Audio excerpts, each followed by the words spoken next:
Okay,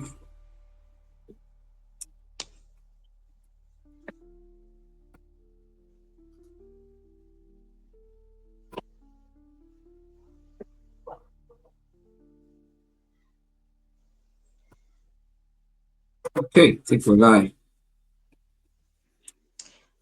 Yep. Over me. All right. So, good evening, everyone. Good morning, good afternoon, depending on where you are connecting with us from. I'd like to welcome you to Brand and Tech Series, April edition, where we have interactions around marketing and everything related to marketing. It is going to be an interesting time as we will be looking at a very interesting topic, very germane one, that has to do with marketing in an attention-scarce world. I mean, attention is the new currency when it comes to marketing communication and how we engage with the consumer.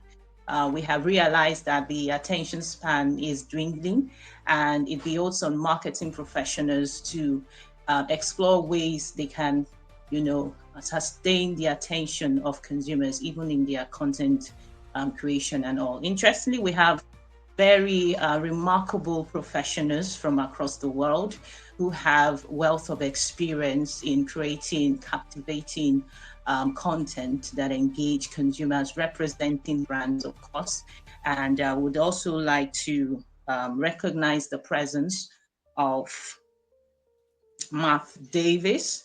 We have Mrs. Tolulope Medem, and we have Oyindamola Fakile and Aizehi Itua.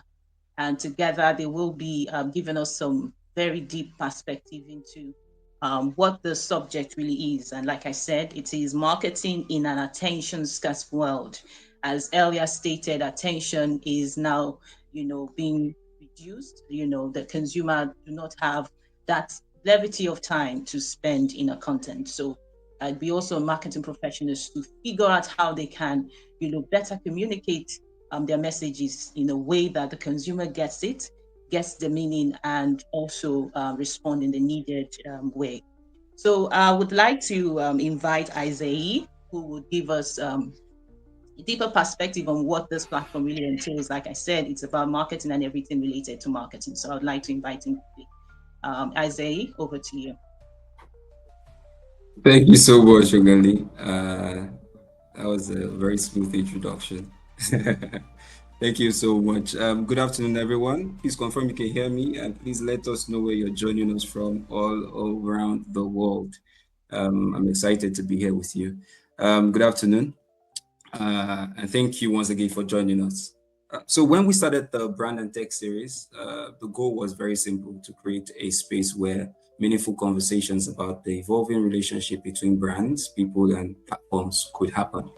Basically, conversations that are not just insightful, but practical and relevant for the times that we are in today. And previous editions have had the likes of brand rock stars like Rob Mayerson, Sonny Bonnell, and Ashley Moto, all from the US. We've had the Tara Lafongoch and Ant Patel, UK and US, guys from all over the world literally talking about brand conversations and tech-related conversations like the AIs and the likes. And a few weeks ago, I shared a thought on LinkedIn that really resonated with many of the professionals. It was about attention being the new intent, basically. It was a rhetorical question, basically, and then I tried to see the integration between attention and intent as both leading and lagging metrics for marketing as it is, and considering how scarce it is. So that idea basically came from observing how brands, today are not just competing for market share, we're competing for, share of mind, share of culture, as the case of maybe, which would obviously result in share of wallet over time. So, and in this age, we see a very surplus economy, endless pros and endless tabs, as well as fleeting impressions going in. So attention is not more valuable and very, very volatile, right, in marketing. And that's why we're here today. I have people like consider marketing advanced. And for those joining us everywhere, all part of the world. That's the Yoruba for elders, right? People I really respect in marketing and brand, and it's a privilege to be in the presence here. So we didn't just select this panel list based on their names, but they've been carefully selected because they are the types that have actually crafted marketing as we know it from Africa and UK. So we want our marketing professionals to actually rethink how we show up and how we design our connection, ensuring that it's meaningful across board. I wouldn't want to go too deep into this conversation, but I hope the conversations today will challenge us, challenge all of our ideas, our assumptions, and sharpen our perspective as we go forward. Let's get into it. Thank you so much, Oghale. Uh, yeah. Thank you, Aizehi, for that. I think that just set the tone for today's conversation and really heightens the excitement that we're expecting to get out of it. Um, the question really is about attention, really, and the consumers are, changing. Their behavior is changing. Everything about them is changing. The marketing place is also evolving. I would like to ask the first question, which will be directed to Mrs. Tolulope Medem, who happens to really have a direct engagement with the consumer by way of the work that she does. She currently sits as the president of the Experiential Marketers Association of Nigeria, involving in experiential marketing that has direct, impact. So the question is, what is the biggest challenge markets face today when it comes to earning and holding consumer attention?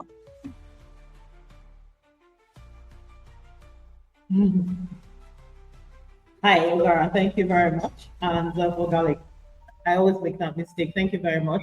And Aizehi, thank you. And Oyindamola and Matt, it's a pleasure being on the same panel with you guys. Now, one of the things that has been a major challenge, especially with facing and holding consumer attention, has been the sheer volume of noise. And what's that noise? There's a lot of content, there's a lot of stimuli, and the consumer every day is being exposed to all of it. And it's not only here in Nigeria, I mean, it's a worldwide phenomenon. And you have them being bombarded from every angle, especially with the AI now. Once you think something, you begin to see it. So from every angle, you have digital ads, you have social media, you have the radio, you have strict activations. My people were out earlier today and they came in and I was like, so person is running activation, and it's all over. So you're asking yourself, the consumer attention is fragmented. So where is his loyalty? And you find out with so much happening, the loyalty and the attention span is very fleeting. I understand that the attention span nowadays is it 8 seconds or is it 8 minutes? I think it's 8 seconds.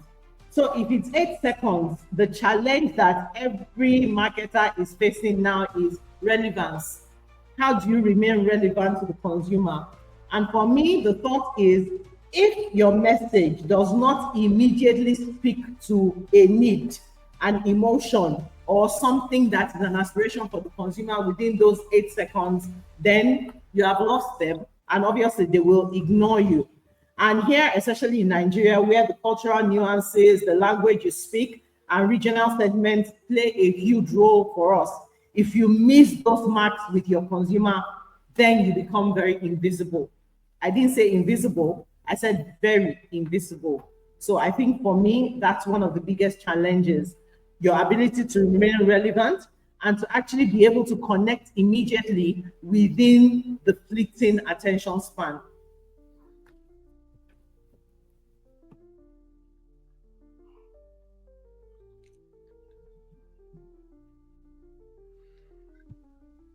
That's it. Okay, can you hear me? All right, thank you so much, Ma. I would like to direct the same question to Oyindamola.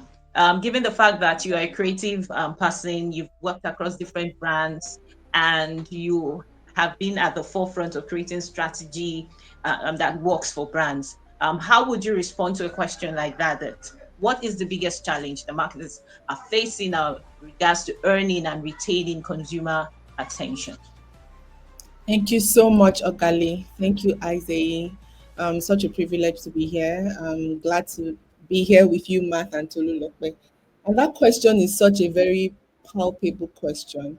The reason why I say palpable is because, I would say that it's an issue that we would continue to face, right? Because there's always that rush, there's always that competition, So back here, at the kitchen, we call it the creative kitchen. There's usually the whole rush from marketing executives tell you that, oh, there's this brand that's just released this TVC, and we want you to do a TVC to counter that TVC.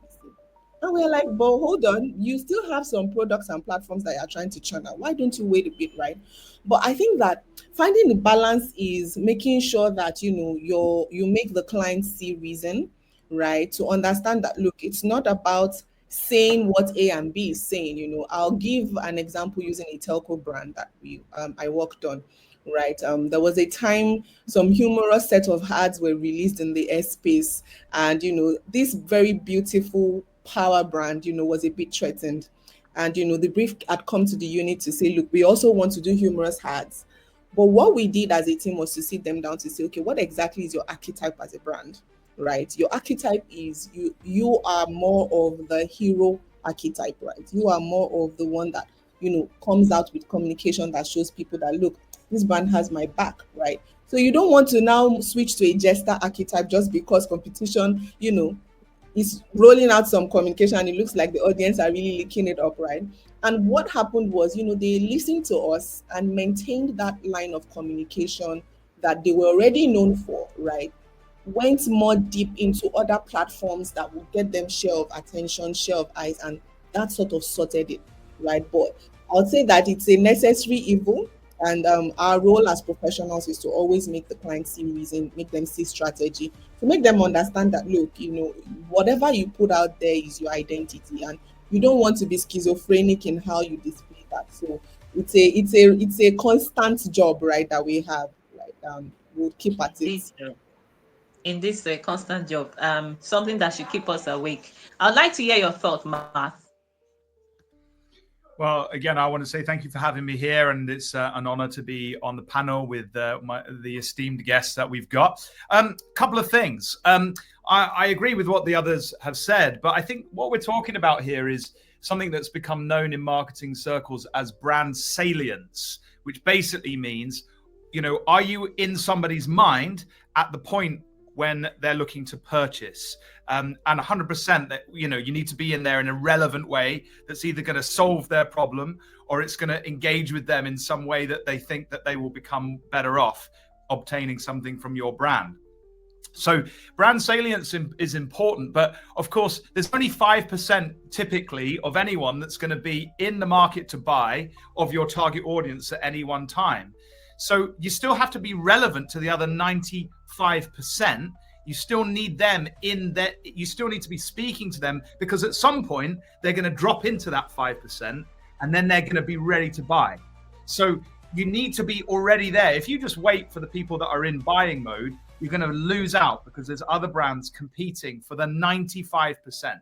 So that's my first thought. I think that's one of the biggest challenges is how do you stay relevant to people who perhaps are not even in the mode for buying at that moment, but might be in the future.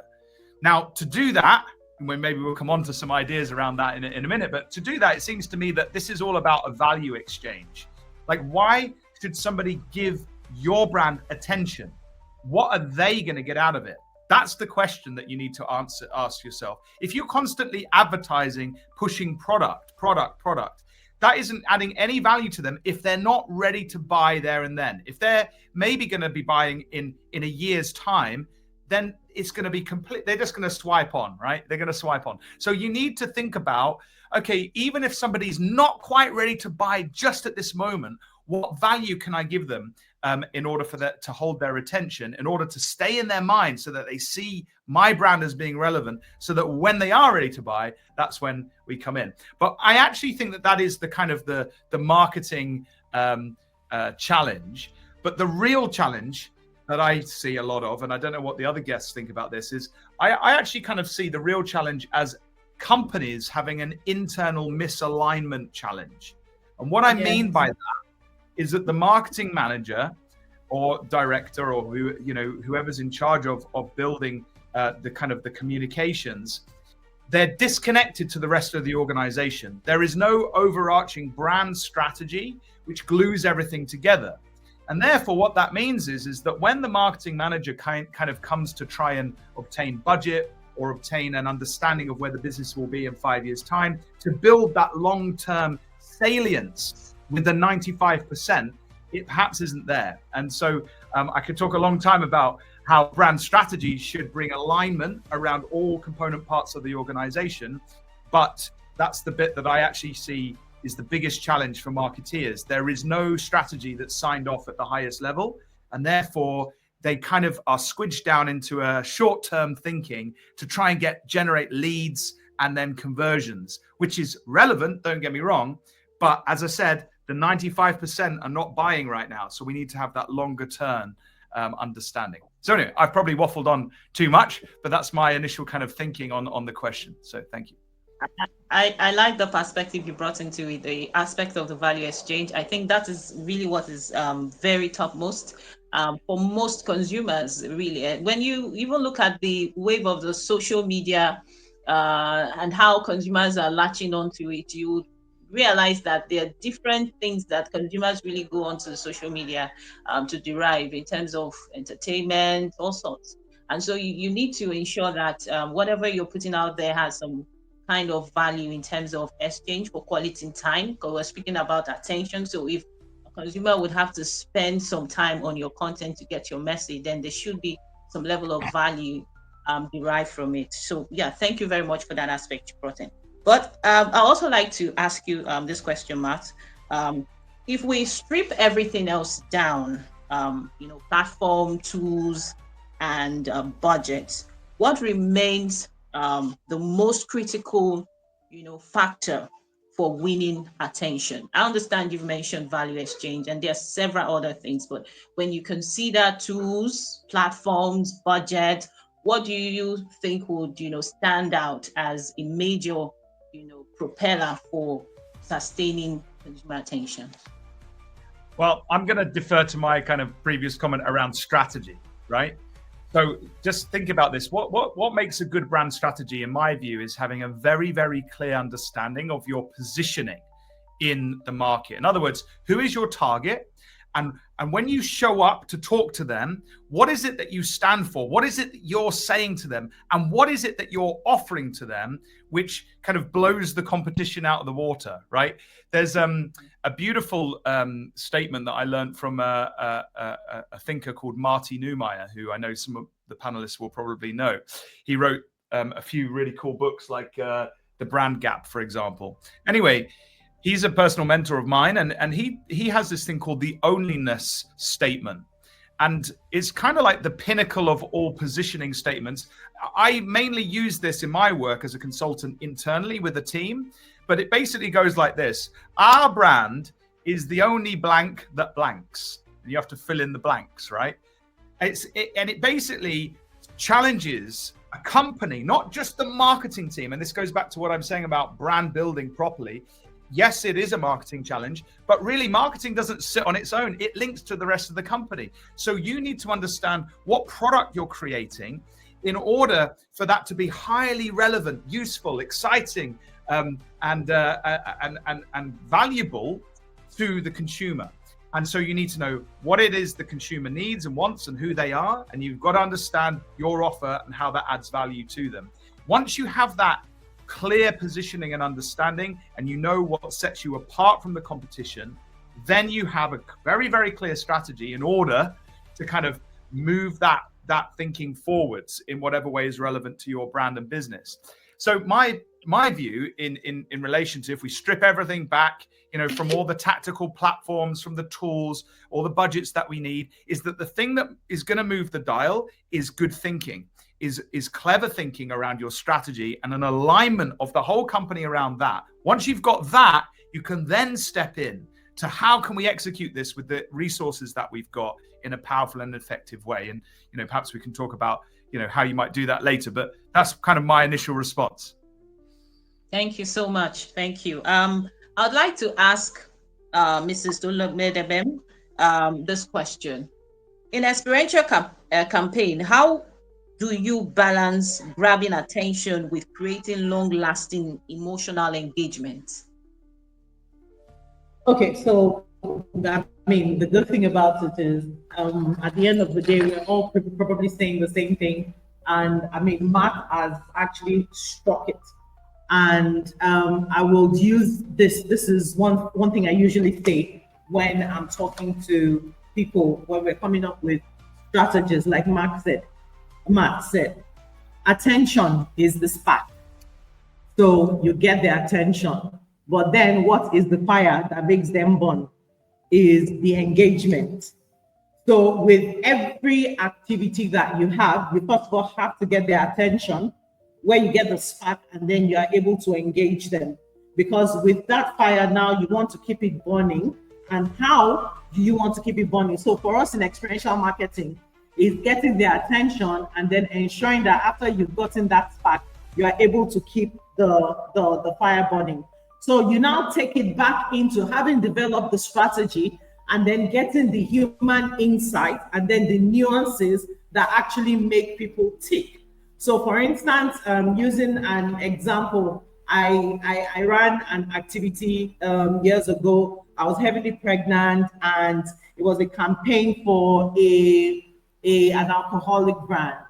And we had to have this one of the Nigerian celebrities who used to ride a bike then, and sometimes he could be volatile. And it was, like I said, an alcoholic brand. It was around area boys who are it was around a beach area. And I had gotten to connect with these boys in the course of planning for this activity, and they were all looking forward to it. And then the bike guy, the black bike celebrity, kind of got volatile, and he brought out this sword. And I remember all the boys coming and act around me, and they kept on shouting, "Mama, mama, mama, mama, mama." And that for me has been a poignant moment in running experiential campaigns, because at this point you realize that they had connected with you, thereby they had connected with the brand that you were actually selling or with the brand that you were representing. And that way you had actually kind of like struck something in their mind, which was going to engage them moving forward. Now, before that had happened, strategies had engaged with them, and that was why they had come into this space to actually engage with us on this particular activity.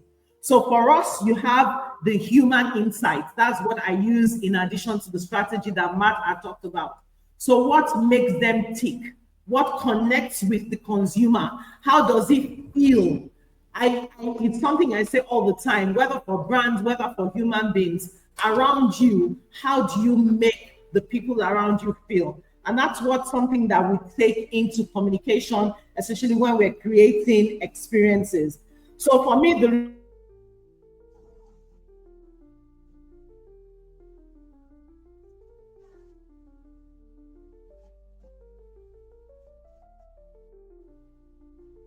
real value then comes experiential, creating experiential experiences ensures that the consumers feel something, and then it creates for them a memory, not a moment.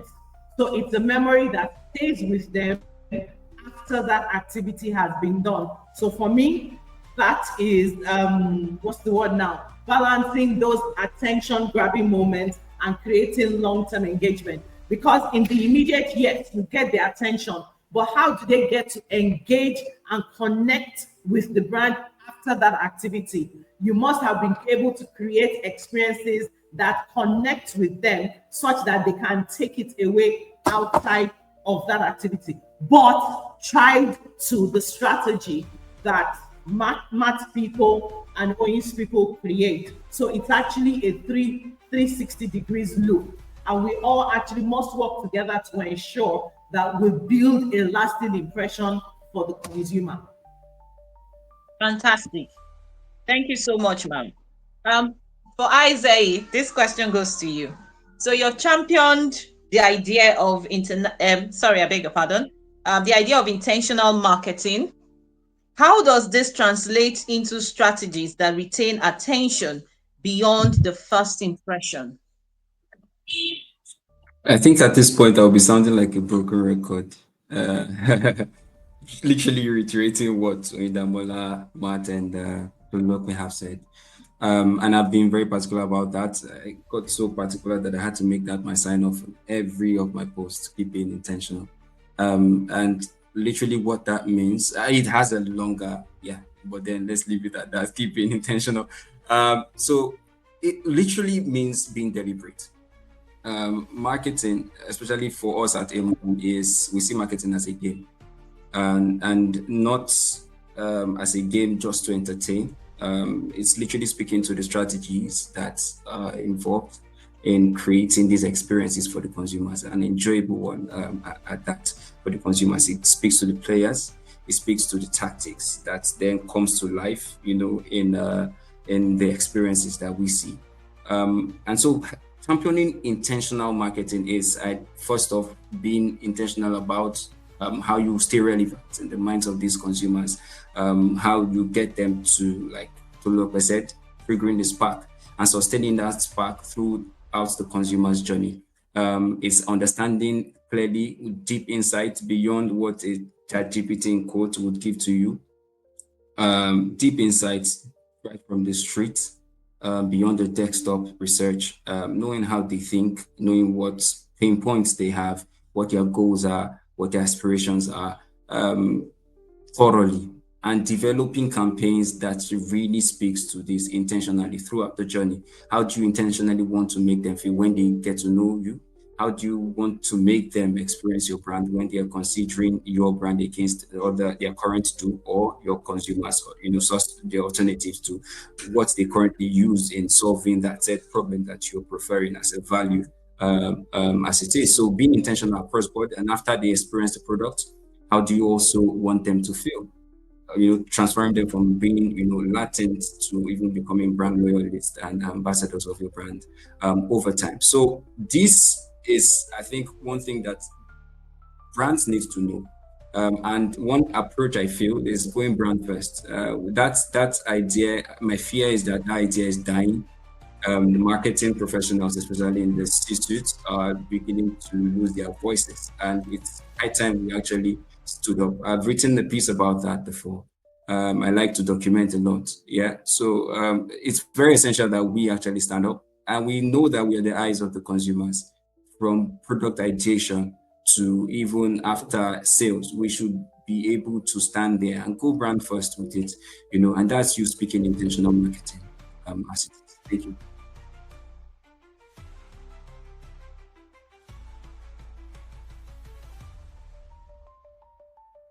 Approach creativity in an era where audiences are increasingly distracted and hard to impress? Sorry, Oghale, was that question for me? I lost Yes. I lost audio for a bit. Okay. Sorry, can you take it again, please? All right. So, how do you approach creativity in an era where audiences are increasingly distracted and hard to impress? Beautiful question. I think, math sort of touched on one thing I think is very crucial as marketing people, the need to culture culture spot, right? So trend spotting and culture spotting. We need to always stay ahead of the consumers. We need to look at their regular day in life, look at their journey, the consumer journey, and be able to forecast more like soothsayers. I like to use analogies a lot, right? We need to sit down, look at every piece that matters to this consumer, right? And then say, okay, what exactly would matter to him or her in 2 years' time, or just next month or next week, right? And that gives us the what I'll call gives you that gives you a lot of time in the game, right? To it gives you like some it gives you some hours or some days into ahead of competition, right? And then there's also the bit of listening more than scripting experiences. I think Aizehi touched on it beautifully well when he mentioned that look, There's a lot of desktop research that goes on, right? There's a lot of, oh, just assuming, at times we sell this product, we sell this platform because we sit down and we just believe that we know that this is what consumer wants to hear, right? But if we go out there and we feel the pulse of the people, we really get to understand what matters to them, then we can better sell to them. Then we can better capture their attention. Then we can better know that, okay, you know what? We shouldn't even place this advertising on TV. It should be on WhatsApp. It should be on Telegram, right? Because this is the kind of space that these people love to engage in. I like to tell stories a lot. I'll tell the story of a brand. My guys, my copywriters and I were brainstorming on something, and just really looking at the habits of the consumer, when we want to put together TVC stories. And one thing that we have set on to do is to say, look, rather than writing a TVC script and saying this is just the TVC script and that's it, we need to know what shape and format, right, and write ahead for it that TVC script will carry when it is the premiership, for example, so that when the ad pops up during halftime, people don't boo us and show us off, right? So it's just anticipating what your consumer would like, what they would feel in certain scenarios across different shapes and shades of their life and experience, and then creating for those moments, right? It shouldn't just be a push product. We just want to sell. We just want you to buy. They just would not listen to us anymore, right? So it is when you do that and you craft it intentionally with them in mind, they will start to vibe with that. Another thing to also look at is, apart from selling products, apart from pushing product, nobody would really listen to you when they know that you're just all about getting into their courses, right?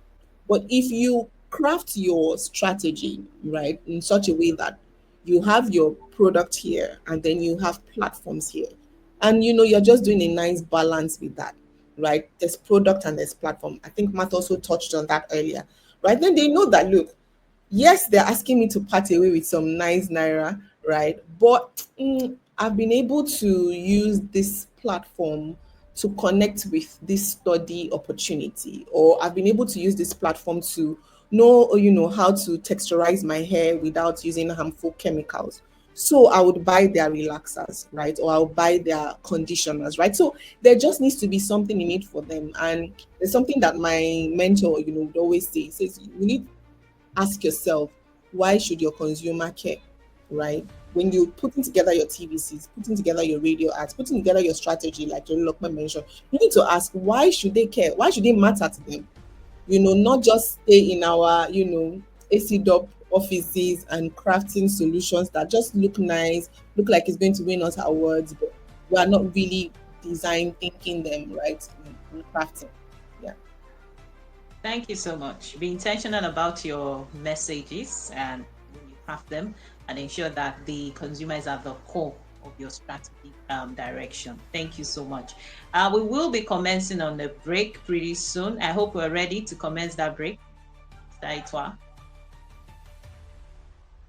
are we good to go? All right, so let's take a break and then we'll continue afterwards. Thank you.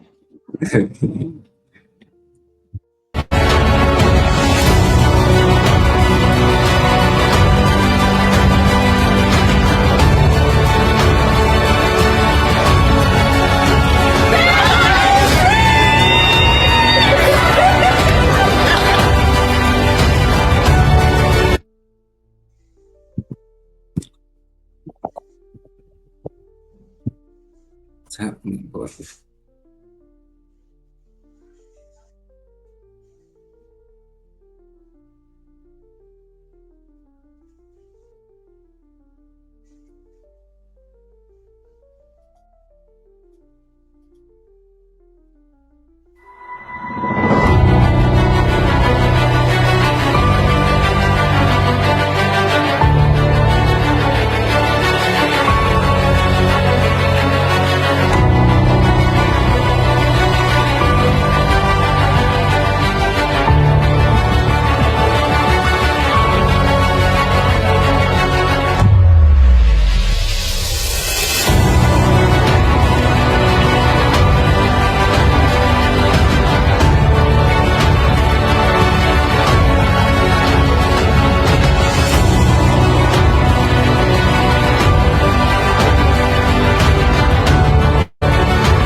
business, you will always be judged by the cover. So Rap Productions, we had to reach out to him, one company, to give us that cover in which our clients could look through and see the quality of our work. And they came through very swiftly and with a job well done, with the brand designs, the logos, the BIs, the websites they did for us. And truly it's a cover that when men see, they judge right and wanting to work with us. I think you should jump on board. You won't regret it. Thank you. Rap Productions M1, a beautiful combination.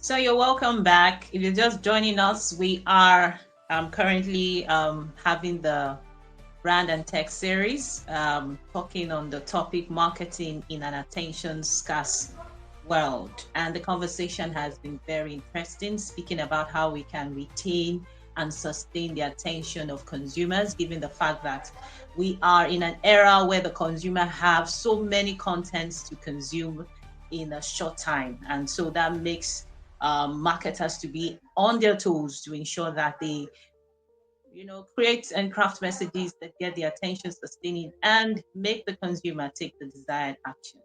And the high point of the conversation so far is about how we can leverage brand strategy within our organizations, create a very uniformed, strategic direction that runs through the entire messaging that emanates from our organizations concerning our brands, and how we can craft messages that clearly speaks to the needs and aspirations of our consumers, and how we can ensure that there is adequate value exchange. If a consumer would have to spend some time on your content, then there should be some level of exchange that ties to the consumer's aspirations and needs. So it has been very interesting, and we're moving on to the next session of this conversation. And the question that I have next is directed to Matt. And the question is, how does clarity in brand strategy, because I know you spoke about brand strategy previously, but we want you to give some kind of clarity regarding that and how it supports long-term consumer attention and loyalty.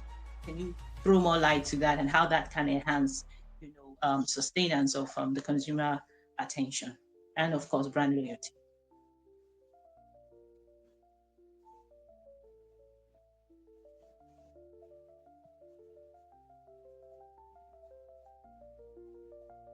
We can't hear you. We Mark, can't your hear mic is muted. I was just saying all the good things then. Isn't that great? Let me rewind and say that again. Sorry, everybody. Yeah, so if you have a good strategy, it means that really you have a good plan. Okay, you have a good understanding of who you're trying to target, of how you want to position your brand in front of them that's going to differentiate you in a highly valuable way from other competitors that are out there. And it means that you therefore understand what you are and what you're not. And strategy really is all about decision making. Okay, so if you haven't got a good strategy, you're going to make poor decisions because, and I see this a lot with marketeers because they haven't got that alignment that I talked about. So they're kind of quite sort of knee-jerk reactions, responding to lots of stuff, trying to put out lots of things for quick wins. And that long-term thinking isn't there. They haven't got that focus. So that's how a good strategy brings and helps you build that customer attention and loyalty, because it means the communications you're going to put out, the experiences that you're going to put out and design, and the products and the offerings you're going to put out are going to be focused. They're going to be focused on a particular consumer with a particular challenge or need, and therefore you can ensure your advertising, your marketing, your communications shows up in a highly relevant way. The other thing that it does is, if you do it right, is that you'll be recognized. Like I said at the start, sometimes you're marketing to your segmentation of the market. 95% of them are not going to be ready to buy at the moment that you push that communication out. So what you need to do is be recognized so that when they do fall into that 5% that are looking to buy, at that point, your brand is in their mind as the one that's going to solve the problem, as the one that means the most to them, as the one that gets them excited because they've watched your TikTok video, whatever it might be, and they found it super interesting. So, like for example, there's a brand that I've been looking at recently. It's called Moose Backpacks, and it's spelled MOUS Backpacks. I think they're a UK-based company, so forgive me for all of you across the world that are not in the UK, but have a look at them. But one of the interesting things is that they have a strategy around creating waterproof, highly robust backpacks for the modern kind of person who wants to look trendy whilst wearing them, right? Very simple concept. But what's really interesting is the way they've taken it from a brand perspective. So their kind of big idea is to live without limits, which of course is relevant to the product. And the way that they're getting attention is they're like putting very expensive laptops into these backpacks and doing insane stunts, like throwing them off of a hot air balloon, thousands of feet up in the air, or throwing them off a very high building, and then seeing what happens to the product inside that they're trying to protect. And it's watchable, it's interesting, and they've got a whole team, and when the backpack lands, everyone's like, whoa, and then they open it up as it's smashed or not, and it's kind of entertaining, it's interesting, it's exciting. But here's the important thing: it's relevant to the product, and it's relevant to the challenge and the problem that their consumers face. And therefore, even though, for example, I'm not in the market right now to buy a backpack that's trendy and robust, but at some point I will be. When I am entering that market, I will be thinking about their product because of their entertaining but relevant content that they've shared. And that comes from a good strategy. Relevance. Thank you so much for that perspective you brought into the conversation. The next question is to Mrs. Tolulope Medem. And the question is, you previously talked about creating memorable experience for the consumer. And given the work that you do as experiential marketer, that's very apt. But the next question would be, do you believe there is still a place for large-scale brand activation in a world where consumers crave shorter digital-first content?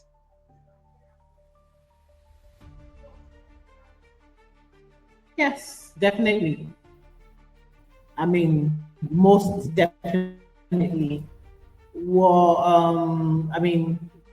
something I just mentioned now is it might not be large scale, but it's an activation. So now imagine a brand activation of a large magnitude that connects to the consumer at a point where he actually needs it. Because regardless, anything that we do at the end of the day, we remember that marketing principles do not change. What then happens is over the years, we're devising ways, coming up with strategies, coming up with creative ideas that would cut across the distractions. Years ago in Inside Then, we used to talk about cutting through the clutter. And this was, years ago. And even today, we're still cutting through the noise. But your question, going back to your question, absolutely. But cutting across or these activities would have to come with some level of purpose, and they must be strategy driven. I don't know if that makes any sense to you.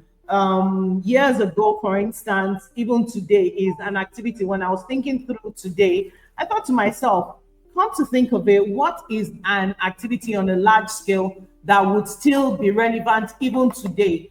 And I remembered years ago the Dunhill Symphony of Fire that we had done that cut through a whole lane of strategy. And the red thread in that was pretty much the fact that the Dunhill brand then was it was positioned in Nigeria as a cigarette for aficionados. It was a luxury brand and all of that.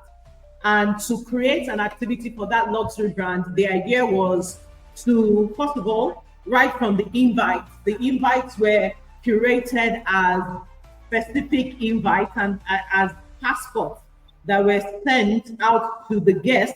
And the guest was obviously high net worth individuals, celebrities, and the kind of people that you envision would be aspirational for people that are also upcoming aficionados.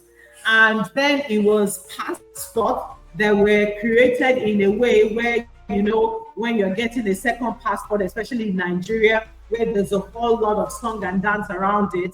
And the idea behind that was a lot of attention and communication was driven around it to give you some level of FOMO. And then imagine the actual activity was on a badge that was created on water. And then we had, it was called Symphony of Fire, like I said. And there was a whole lot of activities going around, and it was a large scale activity. It was one of its kind there in Nigeria, and everybody that wasn't there wanted to be a part of it. So what are we talking about? At the end of the day, after having that large scale activity, it was not the end. Don't forget, it is not about the moment. It is about how you are able to now extend it. So even then, it was packed for content. We used it for social engagement. And then even after that, it became an ingredient for storytelling for long-term tied around the brand. So yes, these activities, large-scale activities, there are opportunities for them, but it must be with purpose, and it must be unmatched in a way we're able to create like moments that tie with the people. So, I mean, using Nigeria, for example, we respond to things that come with energy, things that come with a lot of spectacle, and that is shared moments. Why is the brand that leveraged on the boy movement in the East? Why is it a big brand? It leveraged on something that is tied to the people. It leveraged on their nuances. It leveraged on storytelling. It leveraged on the boy motion or movement that is something that they understand and they key into. So the idea behind large-scale activities is how we're able to scale them and extend them beyond the moments, such that we take it from memories that have connected, we take it from emotions that are connected with them at that point, and it becomes memories that become a lasting impression for the consumer.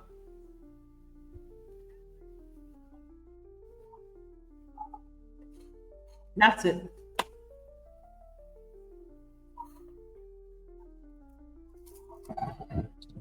Oh, I think Oghale went off for a minute or a second. Okay. But she I thought I was the one that got lost. No. That was quite insightful, and I love the badge conversation actually. Hopefully she comes back and takes up more of the conversations. But I love the badge conversations and how you actually spoke to that experience as it was. I think I would ask a question because this is something that has been in my head for a while. At what point do we actually, and I think I would direct this question quickly to Oyindamola before Oghale comes back, because I don't intend to take over her show. Yeah, it's it's her show.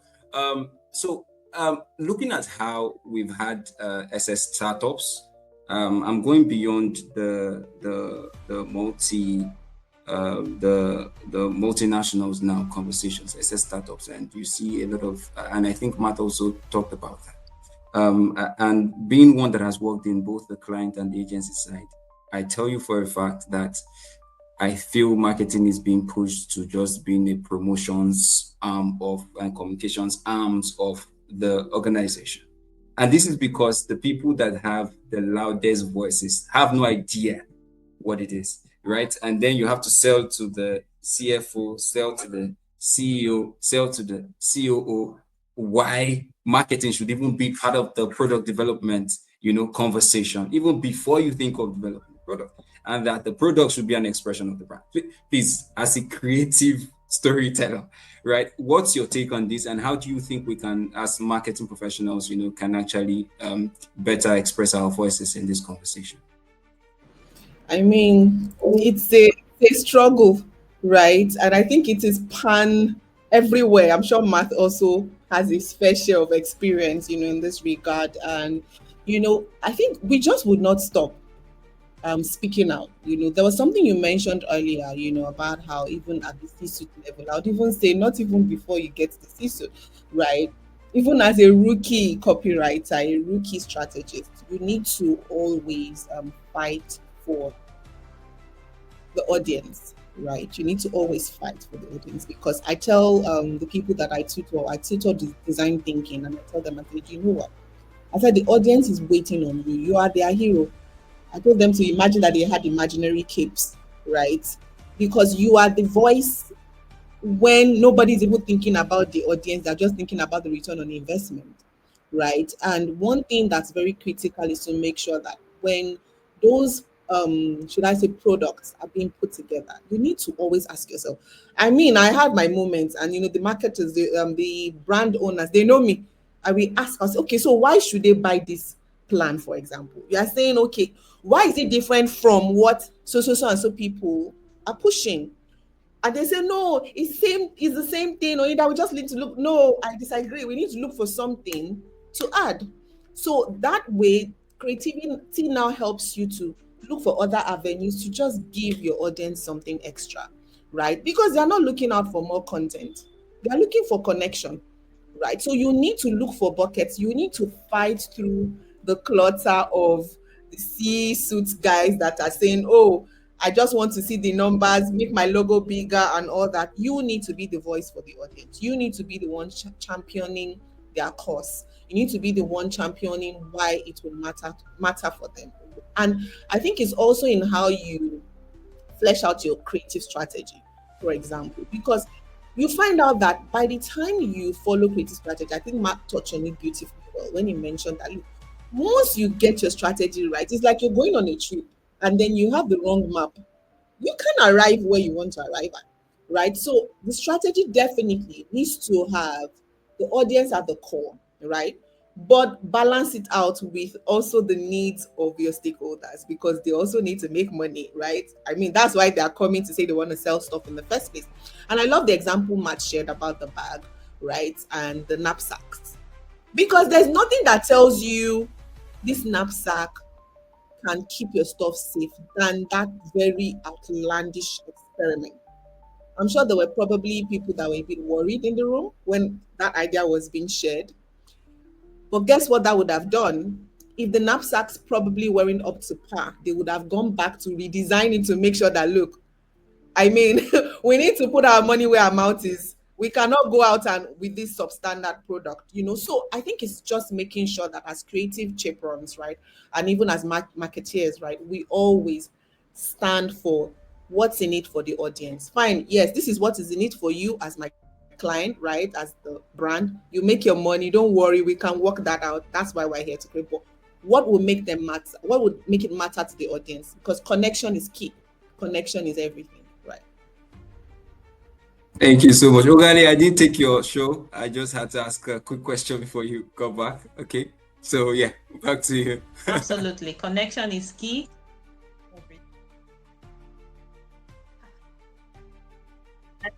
Thank thank you so much.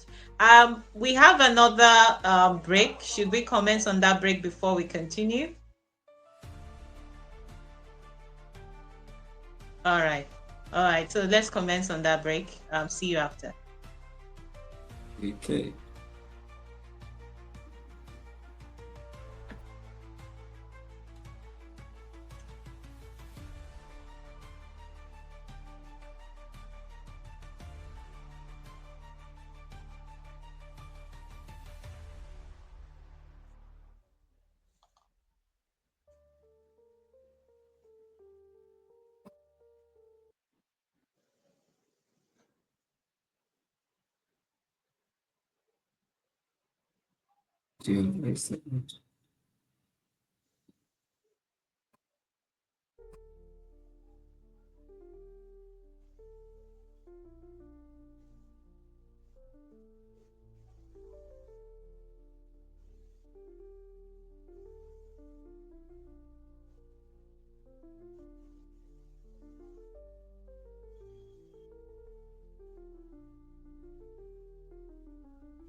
Good to have you back.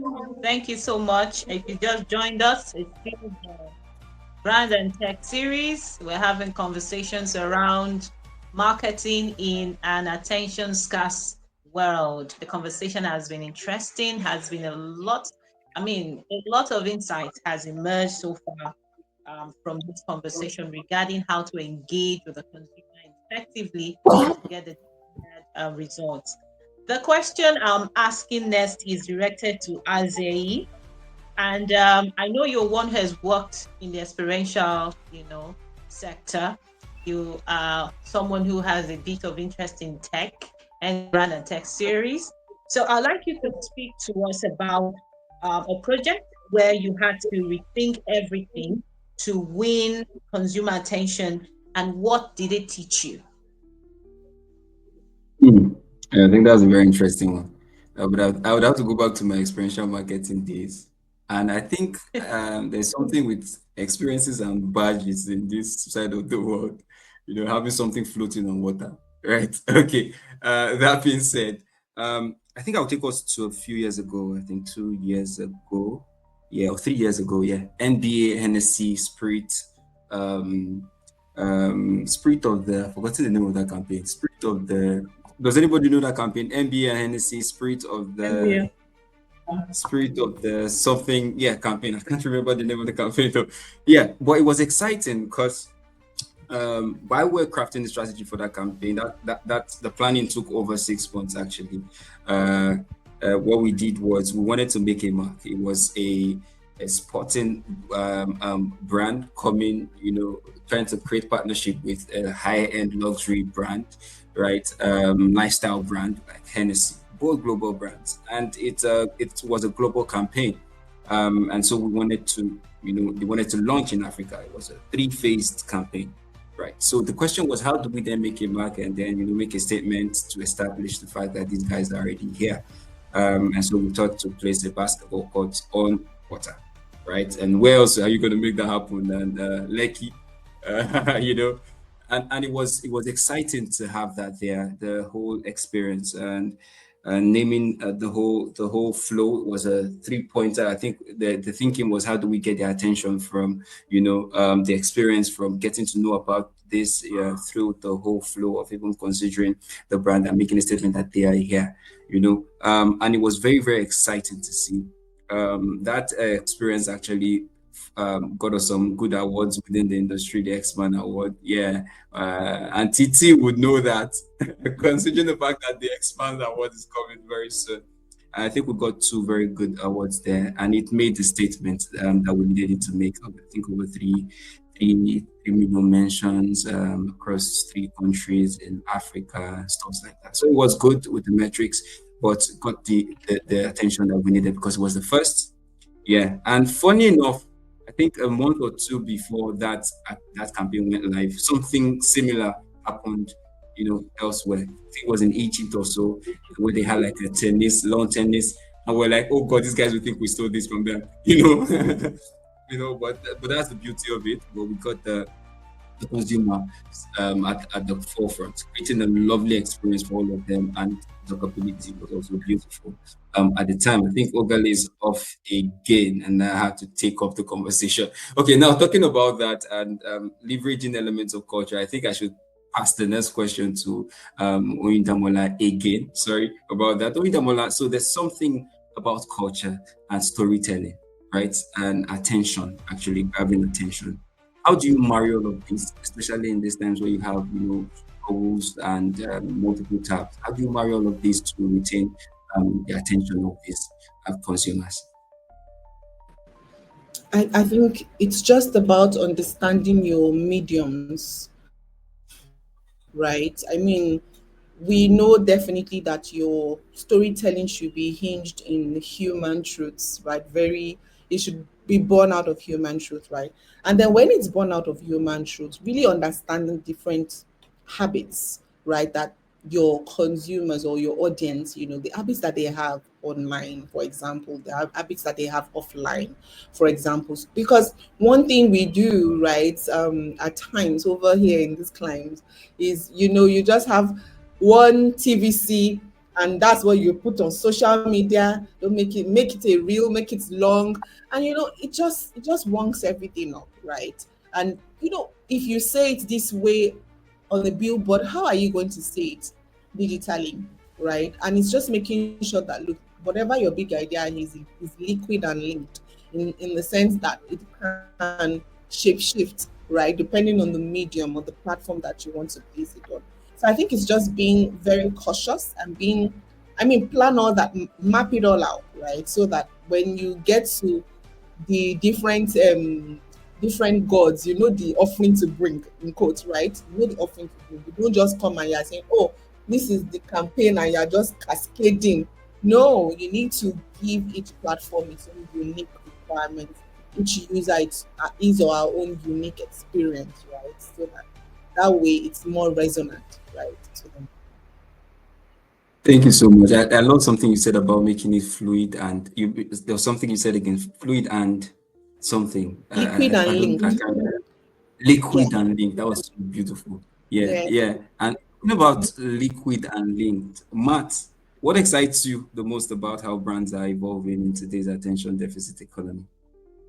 Well, I think it's forcing us to be more creative, like all the examples that you have kind of put forward as on our discussion so far, because we need to connect to other humans, right? We need ideas that are activated, that are unusual, right? And that's why I think marketers have a lot to give businesses. Like AI cannot come up with the thinking, at least at the moment, that we've been talking about, right? The way that humans respond to things, the way that we can craft concepts that link all of these things together is not something that the robots are going to do anytime soon. So that's the good news, and that's what excites me most. I actually think that AI will have a part to play in terms of execution and in terms of the actual kind of the tools, if you like, to get the message out. But the actual thinking, the actual thought, the strategic intent, that's where we've really got to play the part. And as our panelists have said, we've got to champion the consumer. We've got to understand them, their needs, their aspirations. We've got to put ourselves in their shoes. We've got to think about, well, the value exchange, like why would they sit there and watch one of our adverts, right? And that's the biggest question that I think we need to start thinking about. It's not just about selling the product. It's about thinking bigger than the product, the whole concept that surrounds around the product, the big idea, as we like to call it, that we've mentioned. So that's my kind of view there. Unfortunately, I have to go, and I just wanted to sort of say thank you so much for having me on. I do apologize for stepping off. Not normally this rude, I'm very British, but so I want to thank you, and please do carry on the conversation without me, and it's been an absolute honor. Thank you. Thank you so much, Matt. I think we've crossed our mark. I really appreciate that. Thank you so much, Mark. So final questions, I think. Auntie T, the last question: do you believe that we still have a place for large-scale activations in today's world? Do you think there's still a place for? That's where I talked about the badge. Yes, we do. I did answer that. Yes, we do. We have a lot of startups coming up, and most of these guys don't even have the funding for that. We have a lot of agencies still craving for the very minute. So let me give you an example. You talked about startups and all that. That video, I purposely used that video that we shared. That video is something that we've done now for the past 3 years. It's celebrating the t-shirt I'm even wearing now is try they stay happy. For the past 3 years, we've celebrated World Happiness Day without any sponsorship or anything. And from the first year, it translated into what we call love on the streets. And why did we start that? The idea behind that was, look, you know what? And that's going back to this not small startups not having this marketing. If you don't start doing something, you will not do it. I don't know if you get what I'm saying. Now, I have mentees, young business mentees that I do with some companies who send them to me for marketing communications mentorship.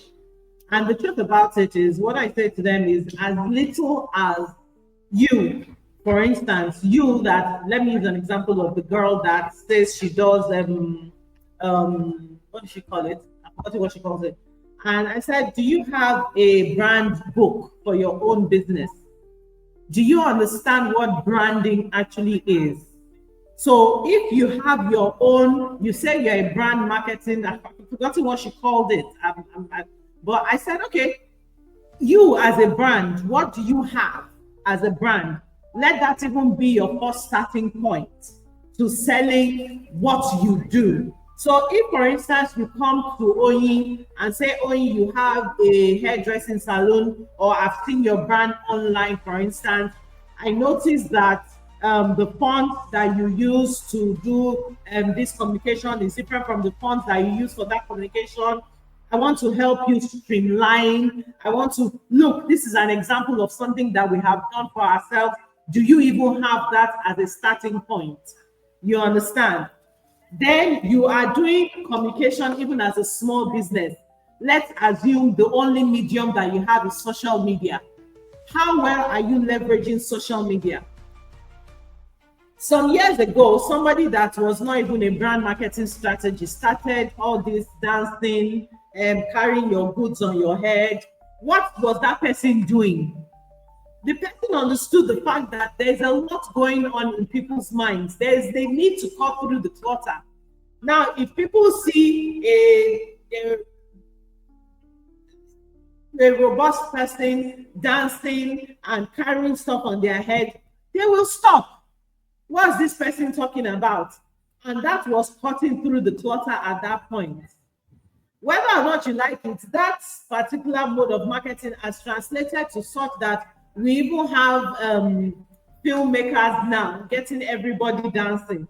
Now, that particular dancing has even started a conversation where people are saying, wait, sir, is that the only means or mode of communicating?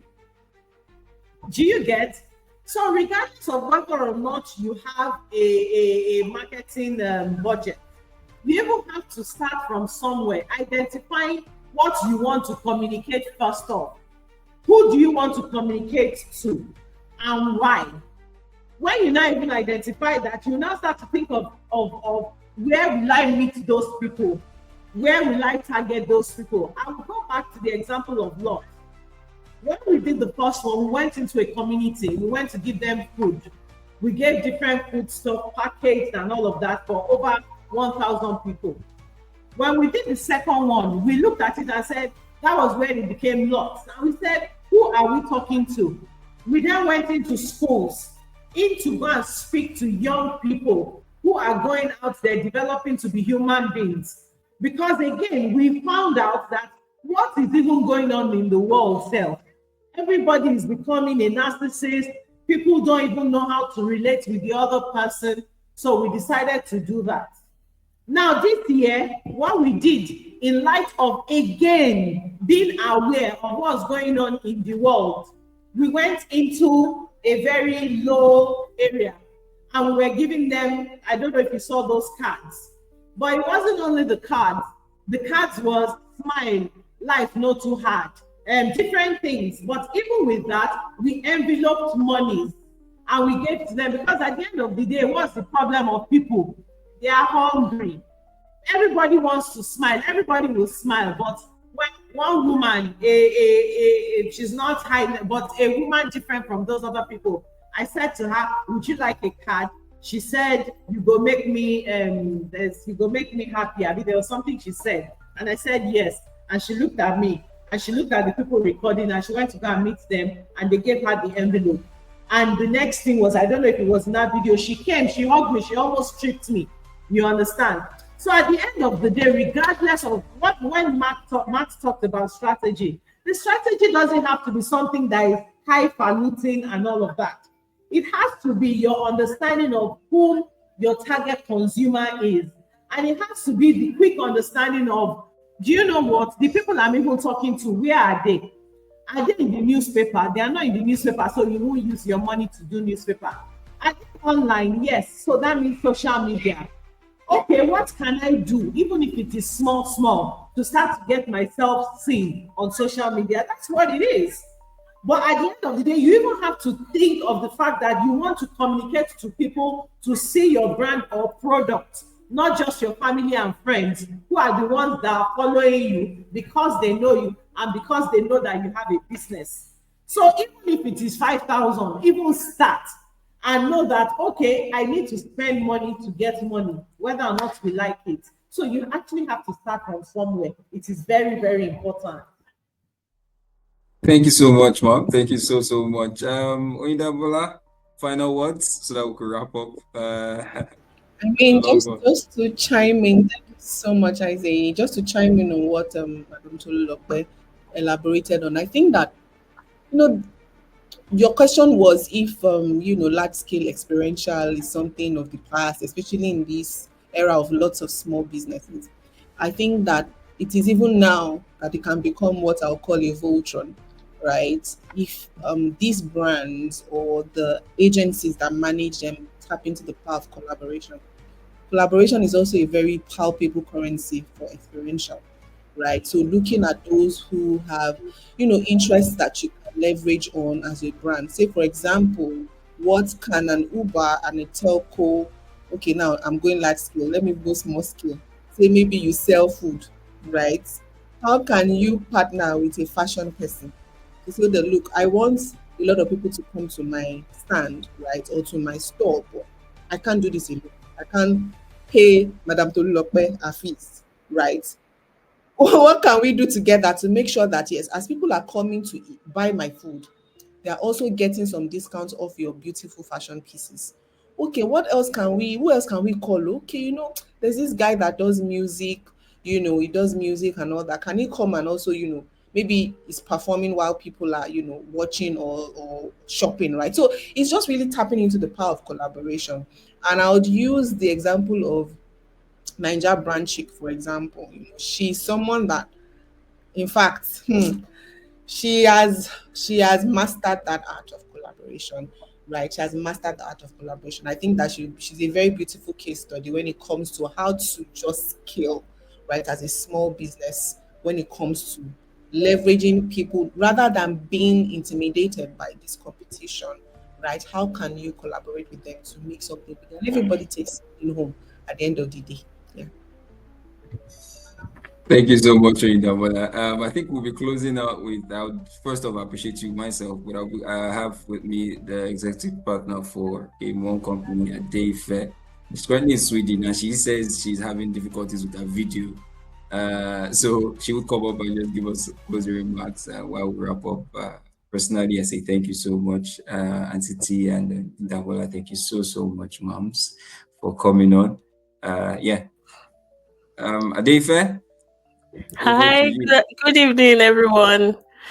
Good Mhm. evening, Oyindamola, Madam Tolulope. Thank you so much. I mean, I'm sorry, I have a toddler that plays with my laptop. I don't know why he has pressed. Now the video is not coming on. I'm so sorry. I mean, I'm seeing your beautiful faces, and I would have loved to let this come on, but I mean, it's not. I would like to say thank you to you guys. I mean, thank you for your energy, the ideas, your expertise, Thank you. to make this series just more informative and inspiring than we know. I mean, so there's some things said that, I mean, I was just shaking my head. This is the reality, but we fail to acknowledge that this is the reality, and then we just move away from it. Like Madame Tolulope said, I mean, the dancing part of the video, uh, unfortunately, they have been selling, they have been getting away with it. But is that the right Yes. way to go? No. And then you see people selling wigs and all of that, and the only thing they show is maybe their body and all of that, and people just fall in line, and it works for you now, it works for you in the next 1 year. Will it work forever? I mean, are you then going to come up with a new strategy? What is it sustainable? Those are the questions we need to start asking ourselves that people are not asking. And again, I won't blame those set of people because they are not an expert in this area. So are we what right messages are we supposed to put outside for them to be able to do it right? Or how do they come to us, approach us to be able to show them the right way, or to tell them this is the marketing strategy that works for your brand? You have to tailor it to the right set of people. But yes, I don't know how we're going to elaborate that, talk more about that, have conversations, inspiring conversations like this that will enlighten those set of people indirectly or directly. We realize even now that, in marketing, mothers, children are taking a very huge part in communication, and that way, so I get home and my son is saying something, and I'm like, oh, really? I don't know about it. That's because they're targeting those set of items, and then it's going to the right set of people instead of mothers influencing the decisions of the children. They can then take decisions themselves or tell you their opinions, and then you look at it in that light, not being forced to do what they're not supposed to do. Thank you to our speakers. Thank you for sharing your vision and pushing the boundaries of what's possible in tech and marketing. And to all the attendees, we're grateful for your time and curiosity. We need to keep the momentum going. We need to connect, collaborate, and continue to have conversation, on all social media platform. I don't know how we're going to. I mean, everybody has gone towards the side now. Thank God for that. So we still have to do our conventional marketing as well, whether to do cards and all of that to drop in shops and stores and all of that to enlighten different set of people. I'm so grateful I was part of this session. I'm sure every other person is grateful. Thank you, Itua, for bringing everybody together. And we would love to have you again, even if it is to just do like notes different weeks or different months to be able to drive the things that we're driving and make it go far beyond how we expect it to go. Thank you so much, Adefe. Now you guys understand why she's actually who she is. Thank you so much. I think the physical event is something that is long overdue, and we should have that before the end of the year. By God's grace, God willing, God permits us to make it happen. Thank you so much, I'm everyone sorry, that joined Itua, I in. forgot to mention. Yes, please. One of the things that we do well in this part is creating mentorship programming. I mean, Madam Tolulope, I would love to be your mentor. let me start shooting my shot. Itua, please don't. So No worries. the We marketing have and tech you. have been a success over time. We've explored sessions from innovation, strategy, and creativity. I mean, but as a Yeah. marketing expert, we don't know everything all. So please, I will be sliding into your LinkedIn. Thank you very much. It's my pleasure. She literally leveraged what we just said about attention. She has your attention and she really call to action. I want to be your mentee. Thank you so much, guys, for being here. I really appreciate you. Thank you so much. Pleasure. Do have a wonderful time. Take care. Thank you very much. Thank you. Bye. Bye.